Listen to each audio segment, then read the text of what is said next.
pessoal, seja bem-vindo, meu amigo, minha amiga de Conceição de Ipanema e região.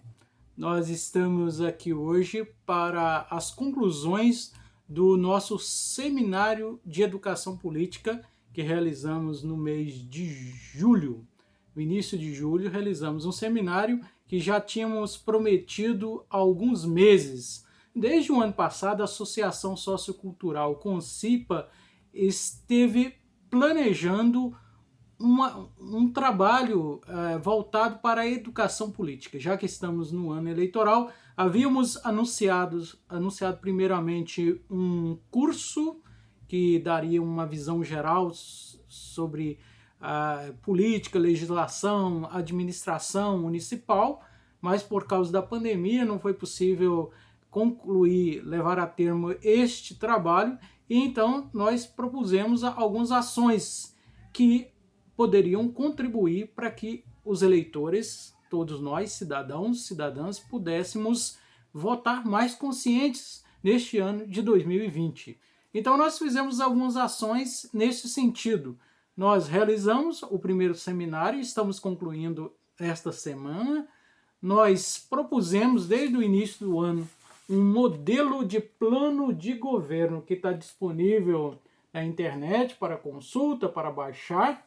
Aqui nós reunimos várias ideias. Este plano é o modelo de plano de governo que a gente pensou quais seriam as coisas mais importantes que nós queríamos que fossem contemplados na próxima administração em Conceição de Ipanema.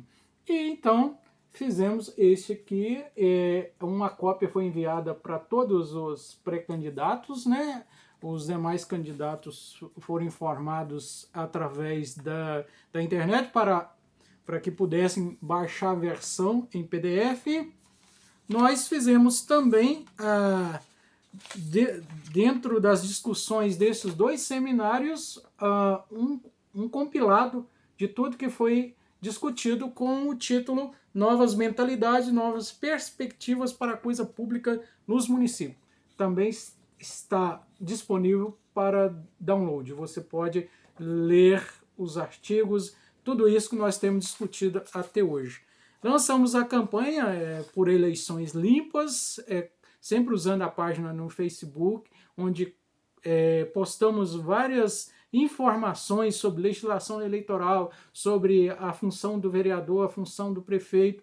Então, tudo isso para alertar para que este ano as pessoas possam votar, mas tenham também alguns subsídios para que possam refletir a respeito do que estão fazendo, para que façam um gesto mais consciente e baseado nos valores que a gente espera para um cidadão. Nós temos aqui também um trabalho do José Carlos da Cunha, uma cartilha do eleitor. Esta cartilha é um trabalho muito importante, a gente parabeniza o José Carlos pela iniciativa, a Associação Sociocultural ajudou também, colaborou na elaboração da cartilha. Na cartilha há informações gerais sobre a Câmara Municipal, sobre a Prefeitura, sobre as funções, o papel de cada um. Isso é bom tanto para o eleitor quanto para aqueles que são candidatos.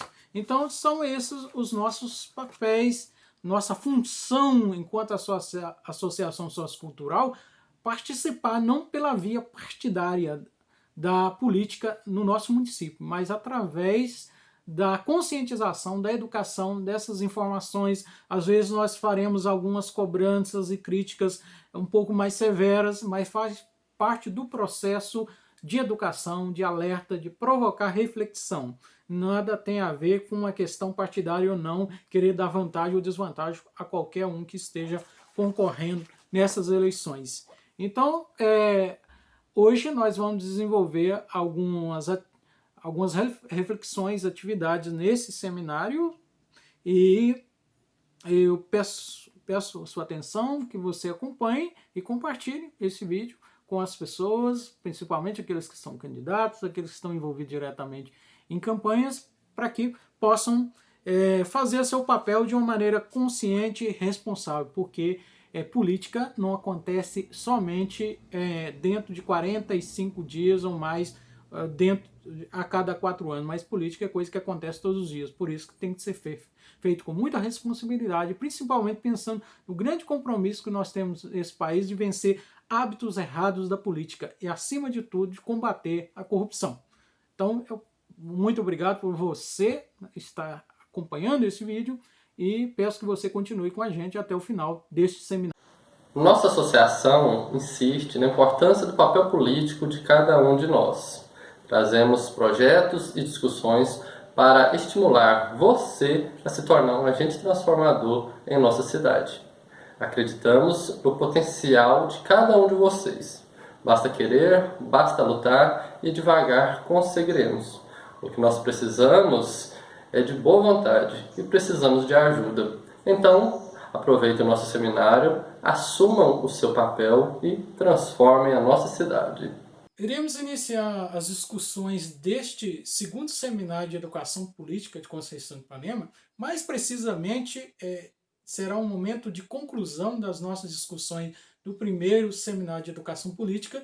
Nós temos o prazer de receber a participação por meio de vídeo do teólogo, doutor em teologia, William Kaiser de Oliveira, que é de família de Conceição de Ipanema, e que aceitou nosso convite para participar desse seminário através de uma reflexão muito importante sobre a relação entre religião e política. Se considerarmos a maioria, quase 100% de toda a nossa população, são de pessoas cristãs. Então é muito necessária essa reflexão, muito pertinente, para a gente entender o comportamento do cristão diante das eleições. Então, muito obrigado, William, Dr. William Kaiser de Oliveira, por participar por meio desse vídeo, e você pode acompanhar em seguida agora a participação dele. É uma reflexão muito interessante, preste atenção.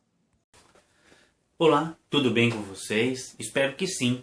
Gravo este vídeo a pedido de José Aristides, professor de Conceição de Ipanema e da Associação Cultural Concipa, e agradeço pelo convite porque para mim é uma alegria falar, de algum modo me comunicar com Conceição de Ipanema, porque sou natural desse município, muitos dos meus familiares residem e vivem aí em Conceição de Ipanema, então para mim é uma alegria poder falar de algum modo com vocês. E o convite era justamente para a gente pensar esse momento de eleições e os maus hábitos que existem na política nesse período eleitoral. A gente poderia falar de muitos, né? Eu acredito que a associação deve estar fazendo já está fazendo um trabalho muito bacana de conscientização e de que a gente precisa escolher nossos votos pensando na construção de uma sociedade melhor, de uma comunidade, de uma cidade melhor. Esse deve ser sempre o intuito das eleições, de eleger os melhores candidatos para governar os nossos municípios. E pensando nisso, eu acredito que algo que é prejudicial no debate político das eleições é quando se mistura religião e política. Quando essas coisas estão muito misturadas, isso pode causar confusão no que de fato é interesse público, no que é interesse da sociedade. E a gente tem visto muito a participação de pessoas ligadas a igrejas, sejam especialmente evangélicas, mas também católicas e de outras religiões, mas especialmente evangélicas, pastores se candidatando a cargos na Câmara de Vereadores, para prefeitos e nos diversos cargos do mundo político. Isso tem algo positivo e não há nada que se dizer contra que as pessoas, por se dizerem evangélicas ou religiosas ou cristãs ou crentes, que elas não possam se candidatar a cargos públicos. Muito pelo contrário, eu acho que isso é saudável. Mas a forma como isso tem acontecido e como isso tem interferido no debate durante as eleições, porque me parece prejudicial quando alguém se diz eleito por Deus para governar uma cidade. Como ela pode dizer que ela foi eleita por Deus antes? Isso acontece muito. Muitas pessoas dizem que são candidatos em nome de Deus, ou que Deus as colocou nessa missão de evangelizar através da política. Isso é algo extremamente prejudicial no debate público, porque tira o foco daquilo que realmente importa na questão política, no debate político, que é o interesse do bem coletivo. Quando alguém é eleito para algum cargo de prefeito ou vereador, ainda que ele possa atuar pensando de acordo com os valores da sua fé, ele está lá para atender a toda a população, inclusive aqueles que não são evangélicos, que não são cristãos ou que não são católicos. E pensando nisso, eu convido vocês para assistir, para acompanhar uma conversa de WhatsApp de um grupo, de uma comunidade.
Quando eu pensei esse vídeo, quando eu pensei essa dinâmica de pensar como seria uma conversa de WhatsApp com dois pensadores que deram início ao movimento protestante, da Reforma Protestante, consequentemente aos evangélicos, né, que desembocou no que a gente conhece das diversas denominações evangélicas hoje, foi para pensar como esses pensadores, como Lutero e Calvino, como eles pensariam a atuação dos políticos hoje e como trazer esse debate, como eles podem contribuir para esse momento que a gente vive e para a gente também, de algum modo, superar esse entrelaçamento cada vez maior entre religião e política.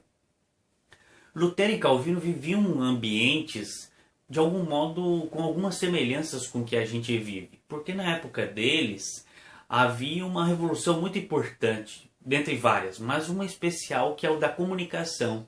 Né? Então eles viveram o surgimento da imprensa, que é quando era possível fazer vários panfletos e a máquina de imprensa foi algo que revolucionou a comunicação naquela época e permitiu que eles disseminassem as suas ideias com muita rapidez, com muita velocidade.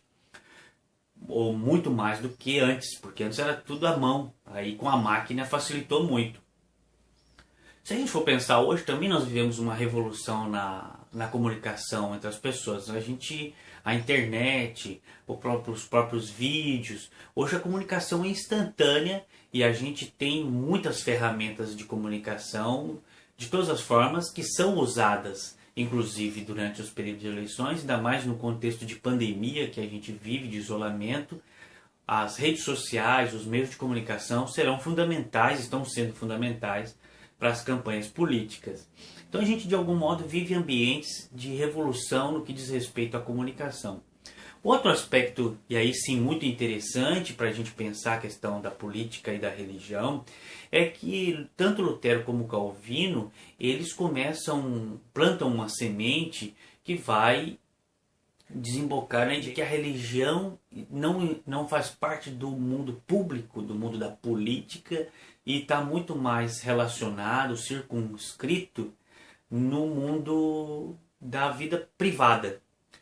Em Lutero, ele vai dizer o seguinte, que há dois reinos, né, duas cidades, a espiritual e a terrena. A espiritual diz respeito à salvação das pessoas, ao mundo da fé, da religiosidade, da espiritualidade, e o reino do mundo terreno, do governo civil, é o mundo da política, onde que atua os políticos, a administração das cidades, que são coisas que estão misturadas na vida da gente, porque não tem como a gente separar assim essas coisas, mas ele queria dizer o seguinte, que são formas diferentes de Deus agir no mundo e de Deus atuar, mas que no mundo da política, no mundo do governo da cidade, né, do reino civil,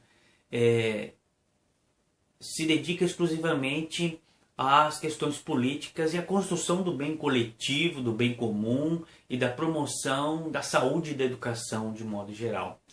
Calvino também vai dizer algo muito semelhante, né, dos regimes espiritual e civil, de como eles estão separados de algum modo, pelo menos no modo de agir, de se organizar e de pensar a sociedade. Portanto, está ali de alguma forma a semente que vai desembocar no que a gente conhece hoje dessa separação de que a religião pertence ao mundo privado, de que não que a religião não tenha uma importância para o debate político e público, mas ela está relacionada à escolha de cada um. E Lutero, tanto Lutero como Calvino, mas mais Lutero que eu conheço melhor, ele quer dizer isso por quê? Porque na época que ele vivia sob o regime da cristandade. A cristandade era confusão, mas a mistura que havia entre religião cristã e o governo. Então os reis eram submetidos aos papas. Um rei muitas vezes ele só podia se tornar rei se o papa assim permitisse e abençoasse. Em muitos momentos, religião e políticas faziam parte da mesma coisa. Desse modo, eles começam a construir, Lutero começa a construir, os reformadores, um pensamento de que era preciso haver uma certa distinção nisso, porque quando o governante se mete a falar, a querer salvar as pessoas, falar da salvação para as pessoas, ele tira a característica do papel dele de governante e do papel fundamental que ele tem de agir para a proteção da vida, para ajudar as pessoas na saúde e na educação. E em Calvino tem uma outra característica também, que ele questionava muito o governo de reis, porque achava que os reis facilmente se tornariam déspotas, autoritários, e queria perseguir as pessoas, matar as pessoas, porque não concordavam com ele. A fé, para esses pensadores, tem a ver muito mais com o coração, porque naquela época ninguém podia ser outra coisa a não ser cristão. E muitas pessoas se tornavam cristãos somente de fachada, para não serem perseguidas, mas no coração não eram de verdade. Então, quando você tem um projeto de poder que pretende tomar conta do governo político, da política pública, para implementar ali valores exclusivamente cristãos, para que as pessoas se tornem cristãs, como um projeto missionário, você causa dois problemas essencialmente. Primeiro porque a pessoa não vai se tornar cristã de verdade, se isso for obrigado a se tornar cristão, ou se as pessoas não tiverem limitadas o seu poder de decidir qual religião seguir, elas vão seguir a religião que o Estado determinar, mas não vai ser de coração. Então, um prejuízo para a própria fé das pessoas. Por outro lado, você tira o foco do qual que é o verdadeiro problema, dos verdadeiros problemas de uma sociedade, que é promover educação, saúde, qualidade de vida, condições de vida para todo mundo. Que o papel do evangelho e o papel do governante, se for pensado a partir dos evangelhos, é de que eles têm que promover o bem comum para todas as pessoas e que esse é um direito universal, uma coisa que tem que ser para todos. E se a gente for pensar nessa confusão que existe hoje, nessa generalização que existe muito forte entre pastores, lideranças religiosas, que se colocam em cargos eletivos como pastores e dizendo que fazem isso em nome de Deus, isso é uma coisa extremamente problemática, né? A gente viu recentemente que, por ideia de um deputado filho de um pastor de uma igreja importante, tivemos um projeto de lei que previa o perdão de inúmeras dívidas com impostos de igrejas, de negócios relacionados à igreja, de bilhões de reais. Ou seja, muitas vezes esses pastores e lideranças religiosas que são eleitas para cargos públicos, elas têm interesse de muito mais de beneficiar economicamente certas lideranças religiosas do que propriamente defender o interesse fundamental das pessoas de terem acesso a políticas públicas de boa qualidade. Isso causa uma coisa muito ruim para a sociedade, porque tira o foco daquilo que é fundamental. Desse modo, durante as eleições que a gente está presenciando, há, sem dúvida nenhuma, uma enormidade de candidatos que se dizem pastores, pastoras, ou ainda candidatos que usam o nome de Deus para dizer que eles devem ser eleitos e que a gente deve votar neles por isso. Eu vejo que não há nenhum problema em as pessoas que são ligadas à igreja se candidatarem, antes pelo contrário, é bom que façam e podem até atuar em nome da sua igreja. A questão fundamental é que como é essa atuação e como eles fazem essa discussão durante o período das eleições. Se você se coloca como o salvador da pátria, como aquele que é escolhido por Deus, como um Messias, como aquele que vai resolver todos os problemas da sociedade, isso já começa a haver uma confusão aí. Especialmente porque a partir do pensamento da reforma protestante evangélico, a gente compreende que as pessoas são boas e ruins, justas e pecadoras. E o poder corrompe. Por mais que você se diga convertido por Deus, essa conversão precisa ser diária. Nem sempre você resiste às tentações do poder. E a gente tem visto isso de forma muito objetiva e evidente nos inúmeros casos de inclusive pastores políticos sendo presos por corrupção ou outros ainda por assassinato, por envolvimento com tráfico de drogas. Não quer dizer que todos sejam assim, de modo algum, não é isso, mas que isso é resultado justamente desta confusão que existe entre religião e política. O ideal é que quando a gente for escolher um candidato, que a gente possa fazer por a pessoa ser da nossa igreja. Não há necessariamente um problema nisso. Mas eu acredito que o critério fundamental para a gente escolher um candidato é muito mais porque ele tem uma visão do evangelho, do amor ao próximo, especialmente de compreender que a política pública de educação, de saúde é para todos, né? Porque foi isso que Jesus fez. Ele olhou para todas as pessoas, independente de se elas eram pecadoras ou não. Pelo contrário, ele se dirigia às pessoas, né? Como Lutero diz, ele olhava para baixo e olhava para as pessoas que necessitavam. Então, olhar muito mais, ter como critério na hora de eleição, na hora do voto, né? Na hora de eleger alguém, pela causa que a pessoa defende, né? Se ele está de fato defendendo algo que é compatível com o evangelho, com esse olhar para que as políticas públicas são universais, inclusive para as pessoas que não são cristãs, ou simplesmente porque ele é evangélico, né? Muito mais pelo evangelho, mas menos pelo fato de ser evangélico. Então o que eu poderia dizer, trazer de reflexão para nós nesse momento é que, se a gente for olhar inclusive pela própria herança da reforma protestante, do debate que culmina nos evangélicos, que chega até os evangélicos, é justamente essa separação entre a religião como muito mais pertencente ao âmbito privado das nossas escolhas e menos do debate público, político. Não que não possam existir, mas essa distinção é fundamental.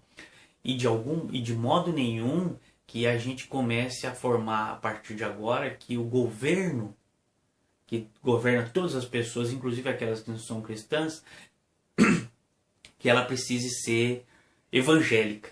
Porque isso nos remete justamente àquilo que os reformadores, os primeiros protestantes, os primeiros evangélicos procuravam combater, que é um governo autoritário de um regime de cristandade, uma autocracia, uma teocracia, como muito se diz por hoje, né? De que há um interesse de um projeto de poder que busca formar uma teocracia, ou seja, de que as políticas públicas, todo o governo será pensado a partir de leis exclusivamente que venham das igrejas, ou mais especificamente das igrejas evangélicas. Isso isso não permite a liberdade, na verdade. Isso é uma coisa fundamental também que os reformadores e os evangélicos prezam muito, que é a liberdade de você escolher a sua religião, mas a liberdade de modo geral, a liberdade de pensamento, a liberdade religiosa. Os escritos e o pensamento que desemboca na democracia preconiza isso, a liberdade religiosa, a liberdade de você fazer inclusive as suas escolhas políticas de acordo com o seu interesse. E quando você tem um projeto de poder que visa implementar uma ideia de que a partir de agora o interesse do governo é predominante do grupo que é da maioria e que a minoria não, as minorias que não são cristãs, elas não têm direito, não têm os mesmos direitos que a maioria. Isso vai contrariamente, inclusive, ao próprio pensamento dos reformadores. E aqui, para concluir, deixo para vocês a ideia de que a gente tem que votar nas pessoas que estão muito mais propondo as suas ideias a partir do Evangelho, desse olhar de Jesus para todas as pessoas e para promover o bem comum de todos, e menos pela pessoa ser evangélica ou ser católica ou ser de qualquer religião. Mas o que importa mesmo é a construção de uma cidade melhor, de uma oportunidade de convívio melhor, que haja menos ódio, menos falsidade, menos raiva entre as pessoas. E de que o momento de eleição, do debate entre candidatos, deve ser sempre promovido pelo respeito, né? Pela compromisso que cada candidato tem um com o outro, de promover um bom debate, de demonstrar que eles vão promover aquilo que é melhor para a cidade, não porque eles fazem parte dessa ou daquela igreja, mas porque eles estão interessados em fazer o melhor para todos, né, para todo mundo. E como eles vão fazer isso? Quais são as políticas, como ele pretende fazer isso? Esse parece ser a melhor forma da gente avaliar os candidatos e votar neles, não porque eles são desta ou daquela igreja, mas porque eles promovem boa qualidade na educação, na saúde ou na administração da cidade. Um abraço, fique com Deus. A primeira parte que nós vamos refletir a respeito desse tema do segundo seminário de Educação Política, acabar com a corrupção, comece por você, a superação de hábitos incorretos na política e o fortalecimento da democracia, vem com o título Não Trapacear o Jogo Democrático. As eleições são peças fundamentais do jogo democrático e possuem normas específicas. Para que sejam genuinamente democráticas, elas devem ser realizadas com honestidade e transparência. São dois valores antigos e ancorados na tradição moral da nossa civilização, principalmente na moral cristã. São dois grandes valores e uma parte considerável da nossa população se considera cristã. Aí é a hora da gente verificar se esses valores são de fato colocados em prática no período eleitoral. Mas esses valores eles se tornam públicos de Estado de forma consolidadas com a democracia. A Lei Federal 9.504 de 97 é esse instrumento que estabelece as regras para o nosso processo eleitoral, claro, com as devidas atualizações de legislação. Porém, os princípios que foram acolhidos na legislação não fazem parte da convicção de uma porção significativa da nossa população. Esses ainda estão presos a hábitos incorretos e antigos enraizados no comportamento eleitoral. A noção de transparência nas eleições é algo muito recente na nossa história. Lembrem-se do voto de cabresto que está na origem da nossa república. O primeiro Código Eleitoral no Brasil foi criado em 1932. Os avanços ocorridos na legislação não foram de iniciativas da classe política, mas de iniciativa da sociedade.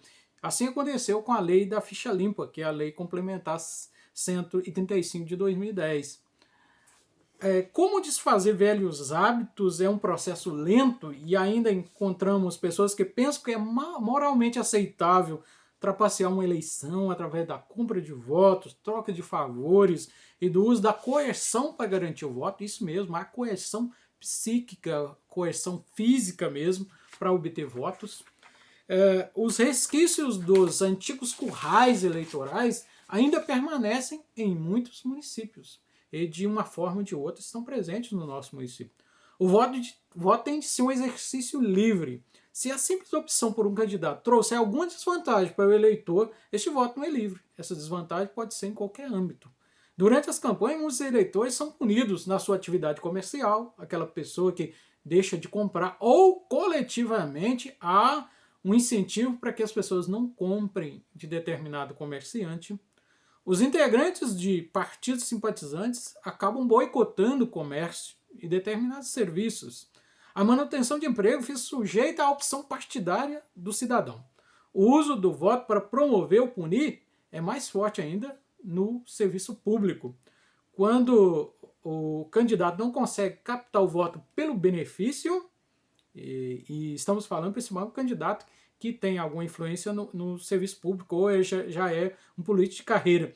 Ele usa a sua influência para gerar um prejuízo ou desvantagem ao cidadão para desencorajá-lo a apoiar o adversário. Tudo isso tem como base um valor fundamental, a justiça. Vamos a um exemplo bem simples. Você ensinaria ao seu filho a roubar nos jogos? Acho que não. Mas muitas pessoas esclarecidas, muitos que se declaram cristãs e que estão aí na política e se orgulham de serem cristãs, deixam a sua moral discursiva cotidiana e adotam uma moral circunstancial, ou seja, específica para o período eleitoral e permite isso. Não só para o período eleitoral, tem uma moral fora de uma forma e no espaço político tem um outro tipo de moral. Então há uma cisão entre essa moral cotidiana e a moral em tempos de eleições. Pode observar isso. Felizmente. Os cidadãos sustentam a moral individual em determinados valores e que costuma ser compartilhado publicamente pela sua igreja ou pelo seu grupo de trabalho, mas quando surge o período eleitoral e se envolve na política partidária, começa a fazer concessões nos seus valores. A tentativa de desequilibrar a igualdade das partes envolvidas na corrida eleitoral é um ato de injustiça, de desonestidade, é trapacear. Trapacear é imoral, é desonesto, é um valor, é um desvalor, é um valor que não pode ser conservado e tolerado. A legislação eleitoral brasileira, principalmente a Lei Geral das Eleições, procurou atacar esses hábitos de deslealdade na concorrência. Dentre os hábitos mais graves nas campanhas eleitorais, que são previstos pela Lei 9.504 de 97, estão a campanha antecipada, que é proibido por essa lei, no artigo 36, a realização de showmício para garantir vantagem eleitoral, no artigo 39, ou seja, o candidato promove shows, festas, são determinados benefícios, ou seja, propõe entretenimento para a população para atrair votos e atrair uma determinada cumplicidade eleitoral. A boca de urna, dia das eleições, artigo 39, isso é muito comum, espalhar os santinhos, a corrida de última hora, de madrugada, para poder pressionar as pessoas para votar, isso é um crime grave, né? Porém, de todos esses maus comportamentos, a compra de voto é o mais corriqueiro, vil e que desequilibra o jogo democrático. Há uma firme convicção no senso comum de que o poder de vencer uma eleição é maior por parte de quem tem poder aquisitivo ou tem a máquina pública nas mãos. Já existe aquela expressão popular, fulano não tem dinheiro para bater política, então vence esse político com dinheiro, né? Então já está aí declarado no senso comum, na fala popular, que dinheiro é necessário para vencer a eleição. Se é necessário, então só se faz campanha baseada na compra de votos, só se vence a eleição. Isso se deve ao velho hábito de comprar votos. A lei diz, constitui captação de sufrágio, vedado por esta lei o candidato doar, oferecer, prometer ou entregar ao eleitor com o fim de obter-lhe voto, bem ou vantagem pessoal de qualquer natureza, inclusive emprego ou função pública, desde o registro da candidatura até o dia da eleição. Porém, mais de 20 anos depois da promulgação desta lei, esses crimes continuam acontecendo. As mentalidades não mudaram, mesmo havendo uma legislação, havendo uma cobrança. As velhas mentalidades são lentas para mudar e acabam influenciando novas gerações. No fundo, o que muitos cabos eleitorais defendem é o seguinte: vale tudo em uma campanha, só não vale ser pego. Em outras palavras, se for escondido, deixa de ser errado. E a gente sabe. Toda coligação, todo grupo partidário, infelizmente, tem uma banda podre que fica por conta desse serviço sujo. Uma disputa eleitoral democrática é uma corrida entre concorrentes com oportunidades iguais. Quando alguém bula uma regra, ele está roubando para ganhar. Então, você acha que isso é vantajoso? É válido? Seria uma vitória justa para se gabar quando você trapaceia? Se então ele vence a competição, não foi honestamente que venceu.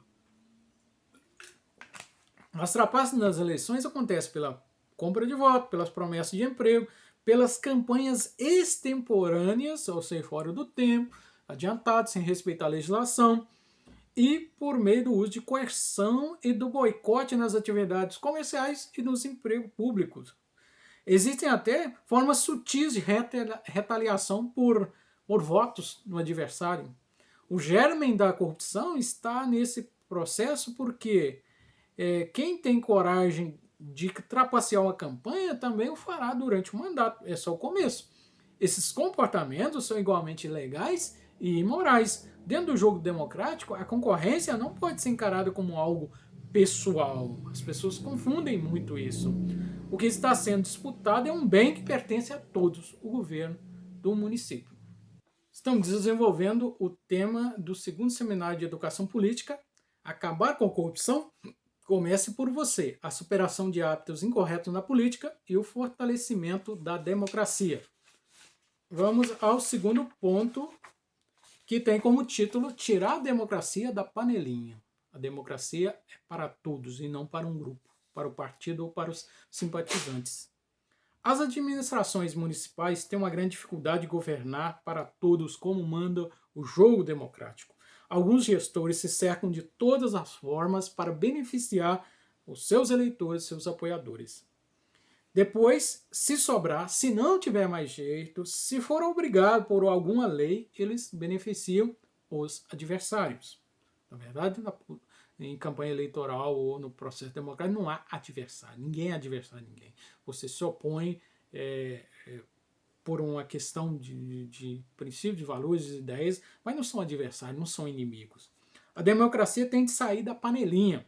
É isso que acontece muito no país. Isso em âmbito municipal, em âmbito estadual e em âmbito federal. Existe uma panelinha. Essa panelinha, em uma instância maior, é uma elite que quer tirar vantagem só para si no espaço público. Essa conivência e proteção mútua para partilhar os benefícios do poder por parte de um grupo partidário é o maior empecilho para se acabar com a corrupção. O combate à corrupção enfraquece porque os grupos políticos passam a apontar reciprocamente os atos de corrupção dos outros e dissimulam sua culpa, argumentando que a acusação contra os seus é meramente perseguição política. Veja isso no grande embate brasileiro em âmbito nacional, direita e esquerda. Então ninguém assume sua corrupção, apenas vivem trocando farpas, e isso aí é muito fácil esquivar, porque ninguém faz autocrítica. A indiferença e dissimulação são os subterfúgios mais comuns. As manobras políticas são constantes nos espaços públicos e transformam essa luta em um círculo vicioso. A respeito dos maus hábitos das administrações que mais desequilibram o processo eleitoral de modo sistêmico, existe aquela corrupção que acontece em pontos muito específicos, principalmente desequilíbrio do período eleitoral, mas há aquele forma de agir que é sistêmica, que está espalhada durante todas as ações dos políticos. Então são aqueles que desequilibram a igualdade de acesso aos empregos e aos contratos com a administração pública. Então, envolve tanto a iniciativa privada como a particular, a privada como a conta pública. Então esse acesso ele é transformado em moeda de troca de votos de apoio. São casos que envolvem benefícios e vantagens dissimulados como legais, mas que são acordos de panelinhas.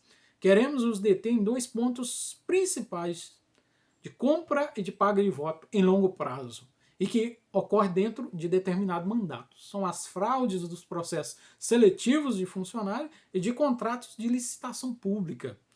Os empregos públicos, primeiro. O acesso ao serviço público é altamente refém dos interesses partidários. As contratações de pessoal e as licitações são grandes focos de corrupção. Por isso devemos valorizar os concursos públicos, que muitos tentam minimizar, mas minimizar e desvalorizar concurso público, na verdade, é para aumentar mais ainda essa corrupção que é sistêmica, para que as pessoas sejam contratadas de acordo com quem indicou ou de acordo com o interesse político. Tudo vai virar uma forma de negociação. Então os concursos públicos eles são meios de acabar com o empreguismo.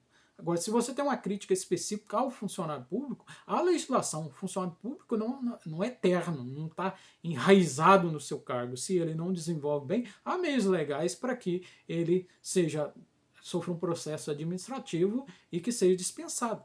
Então, não é desculpa para que acabe com o concurso público e, a partir daí, passe a valorizar um sistema que é o sistema que vigorou muito nesse país de empregar através do QI, quem indicou, mas com motivação política. Isso seria ampliar ainda mais a corrupção. Devemos exigir que o ingresso ao serviço público seja nos termos da Constituição, o artigo 37. A investidura em cargo ou emprego público depende de aprovação prévia em concurso público, de provas e títulos, de acordo com a natureza, a complexidade do cargo ou emprego na forma prevista em lei, ressalvadas as nomeações para cargo em comissão declarado em lei de livre nomeação e exoneração. Ou seja, nas administrações municipais só cabe isso num número reduzido de cargos, que são especificamente cargos comissionados, cargos de confiança, que são de livre nomeação e exoneração. Fora isso, prefeito não dá emprego para ninguém, ninguém pede emprego para prefeito, para ninguém. No espaço público não há negociação direta de empregos. Esse é um mau hábito e um hábito corrupto, porque há os meios legais para isso. Se não for por meio do concurso público, se for contratação temporária, há o processo seletivo que tem as regras que elas dão acesso a todos os cidadãos, não importa quem votou em A e B. Mas as pessoas, há um acordo, por isso que eu digo, há um acordo silencioso entre corrupto e corruptores para manter esse sistema. B. As licitações públicas, assim como a lisura dos processos licitatórios para que os negócios das empresas com as prefeituras não se tornem formas de pagamento de voto também, de financiamento de grupos partidários, os contratos de qualquer natureza nesse modelo tradicional, no fundo, só servem para pagar voto ou conquistar voto para a próxima eleição. Os municípios até seguem a legislação, mas por meio de processos viciados cheios de manobra. Você pode chegar em qualquer município e eles vão dizer que eles cumprem toda essa lei. Você vai olhar um arquivo, vai estar tudo lá o procedimento, mas por trás muitas manobras, porque o papel não consegue registrar tudo que acontece por fora. Então, é formalmente legal, mas o processo foi todo viciado e cheio de desonestidade. O vício está no respeito à igualdade de condições para todos os concorrentes. Não há publicidade e transparência quando isso não é respeitado. É inegável o cumprimento do que diz a Constituição Federal, também no artigo 37, inciso 21, sobre licitações. Ressalvados os casos especificados na legislação, as obras, serviços, compras e alienações serão contratados mediante processo de licitação pública, que assegure igualdade de condições a todos os concorrentes, com cláusulas que estabeleçam obrigações de pagamento mantidas as condições efetivas da proposta nos termos da lei. A fim de neutralizar esses maus hábitos, a população precisa acompanhar as decisões administrativas. Além da representatividade por meio dos casos eletivos, a população conta também com a participação direta através dos conselhos, das comissões, das consultas públicas e as conferências. Quando esses mecanismos não vão bem, eles têm de ser fortalecidos e reativados. Eles são instrumentos que cobram a população para participar das decisões políticas, para que isso não fique só nas mãos de quem está no poder. Só a representatividade não é suficiente para que a população tenha seus direitos, suas demandas respeitadas e ouvidas. Além disso, cabe à administração, qualquer administração de qualquer município ou de qualquer ente federado, dar satisfações ao povo dos seus atos. Então, a transparência dos atos administrativos tem de ser um compromisso sério. Uma prefeitura séria tem de manter informações atualizadas, por exemplo, no portal Transparência, publicar seus atos administrativos em site próprio ou em jornal de ampla circulação. Não serve só no quadro de avisos, porque isso é muito restrito. Há uma fé aí de querer só atingir. É como se assim, quem quiser saber, vai lá e lê. Não é assim. A iniciativa da transparência é da administração. Não é o cidadão que tem que correr atrás de informação. A informação tem que estar acessível. Muitas vezes usam-se argumentos que são argumentos de má fé, que querem, na verdade, fugir da responsabilidade. Muitas vezes o que observamos são artimanhas que os agentes públicos adotam para evitar determinadas obrigações. E essas artimanhas são utilizadas amplamente em processos licitatórios, em processo de contratação de pessoal. Pensando por outro lado, como nós não podemos vencer todos esses defeitos, políticos que já falamos, da democracia representativa, podemos ocupar alguns espaços a que temos direito e compensar esses hábitos incorretos fazendo uma participação direta. Já que quem nos representa não faz direito, vamos então ocupar o espaço e participar diretamente da forma que a lei nos permite. Há 3 mecanismos que possibilitam a participação do povo na gestão democrática: orçamento participativo, conselhos e projeto de iniciativa popular. Orçamento participativo. Um dos mecanismos mais fortes de uma gestão democrática é o orçamento participativo. Já foi experiência em alguns municípios brasileiros, mas tem sido muito esquecido. Ele é um mecanismo que permite à população participar e influenciar as decisões do governo municipal em obras e serviços de grande importância para a população. Muitas prefeituras elegem obras segundo o gosto do prefeito ou de qualquer pessoa que esteja à frente da administração. Nem sempre as aspirações da população elas são levadas em conta. A Constituição de 88 ela prevê a cooperação das associações representativas no planejamento municipal, isso no artigo 29, inciso 12. E também a Lei 10.257 de 2001 regulamenta que as cidades devem incluir consulta e conhecimento da população e seu planejamento orçamentário. A gestão orçamentária participativa é prevista no artigo 4º desta lei. E o artigo 44 diz como deve ser realizado. No âmbito municipal, a gestão democrática, a orçamentária participativa, de que trata a linha F do inciso 3º do artigo 4º dessa lei, incluirá a realização de debates, audiências, consulta pública sobre as propostas do plano plurianual, da lei de diretrizes orçamentárias e do orçamento anual.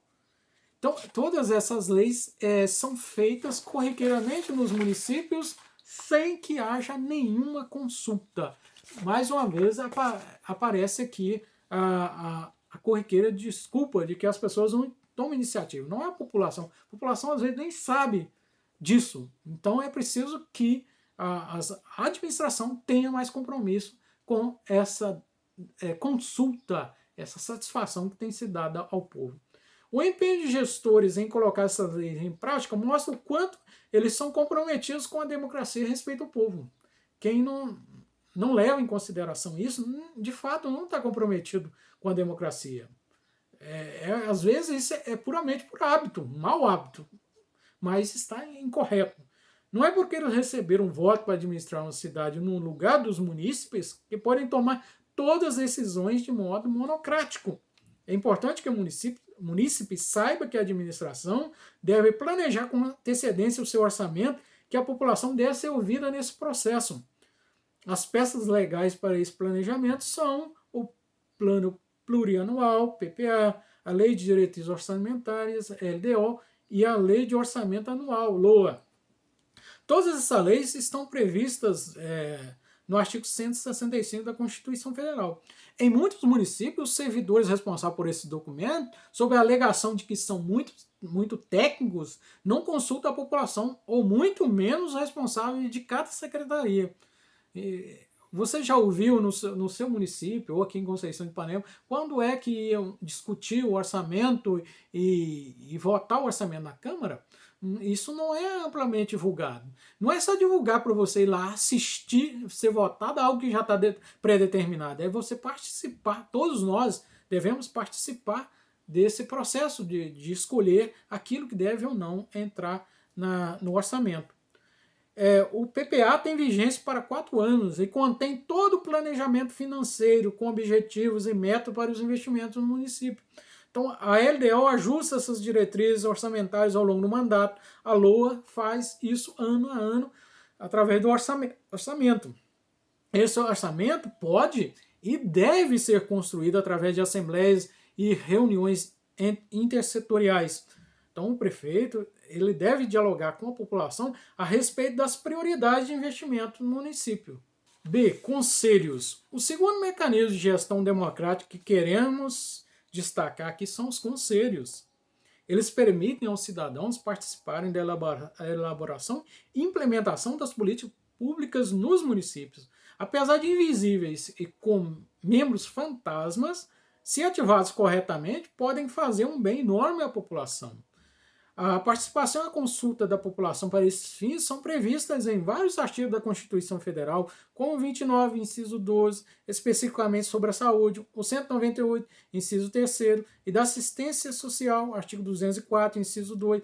Para descentralizar as decisões, o poder público deve incluir representantes da sociedade em suas decisões. Toda a população tem direito de ter acesso a essas reuniões, mesmo não tendo poder de veto ou de voto.